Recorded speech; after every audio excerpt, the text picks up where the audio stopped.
संपन्नता की ओर बढ़ते कदम, परमात्मा इशारे। ओम शांति। कभी कभी कोई कह देते हैं कि हमें तो सेवा का चांस नहीं मिलता। हम चाहते तो हैं, हम कर सकते हैं, लेकिन हमें पूछा नहीं जाता, हमें कहा नहीं जाता। परमात्मा आज अपने बच्चों को कहते हैं, बच्चे कभी ये नहीं कहो सेवा का चांस नहीं मिलता। अगर आपकी तबीयत ठीक नहीं है, आप बहुत अच्छे सुखमय स्थिति में बैठ करके सुख की किरणें फैलाओ, शांति की किरणें फैलाओ, चांस नहीं मिलता है कोई कारण से, तो आप अपने एकांत में बैठ करके बहुत शुभ भावना से स्वयं को संपन्न बना करके पूरे विश्व को सकाश देते रहो। ये भी बहुत बड़ी सेवा है। तो आज परमात्मा अपने बच्चों को विशेष इशारा दे रहे हैं, बच्चे कोई भी ये नहीं कह सकता कि हमको तो सेवा का चांस नहीं है।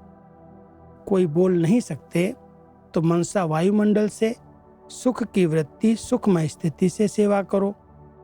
तबीयत ठीक नहीं है तो घर बैठे भी सहयोगी बनो। सिर्फ मनसा में शुद्ध संकल्पों का स्टॉक जमा करो, शुभ भावनाओं से संपन्न बनो।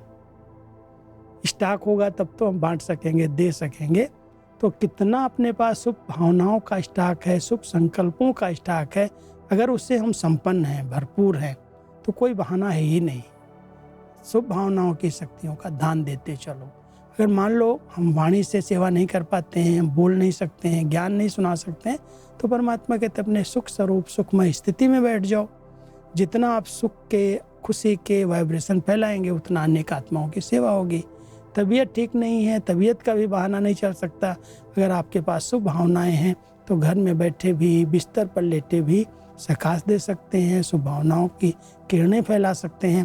तो सेवा के कई प्रकार के साधन हैं, लेकिन करने का उमंग उत्साह चाहिए। तो जितना हम उमंग उत्साह से सेवा करेंगे, उतना ही हम परमात्मा के कार्य को संपन्न बनने में सहयोगी बन सकेंगे। और कोई बहाना इसमें देने की बात ही नहीं। केवल स्टॉक रखो शुभ भावनाओं का, शुभ संकल्पों का, तो ये सेवा सहज की जा सकती है। ओम शांति।